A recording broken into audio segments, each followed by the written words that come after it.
How to make mortgage payment within Wells Fargo. Hello everybody, welcome back. In this video, we will be guiding you on that, so without any delay, let's just get started. First of all, you may head over to Wells Fargo and you need to be logged in for that.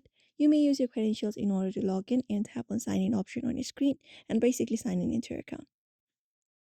Now, in order to make a mortgage payment within the Wells Fargo, you can enroll in online banking as I said, or you can make payments via person, mail, or through bill pay. In online banking, once you are logged in, you can schedule one-time or recurring payments from your bank account. You can set up automatically electronic withdrawals from your checking or savings account and do so. Or in the bill pay, if you have a Wells Fargo checking account and are enrolled in online banking, you can access bill pay. After that, you can schedule payments and set amount and choose payment dates. And you can also set up automatic payments through the bill pay. That way is also possible.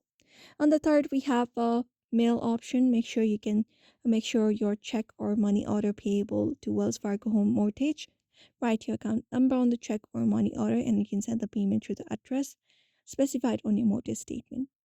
In person, you can physically visit a branch. You can make a payment in person at Wells Fargo branch, and you can drop off check or money order at a branch before the cutoff time. You can also contact Wells Fargo customer support to make a payment. You can look out for the customer support number in the website. And you can't use credit or debit cards to make mortgage payment. You need to have a check or cash, and you can also make bi-weekly payments, which can help you pay down your mortgage faster. So these are the methods you can follow up if you would like to have mortgage payments within the Wells Fargo application. I hope this information was helpful. If this video was helpful, don't forget to give it a like and subscribe for more tips and tutorials, and we will be seeing you in another video.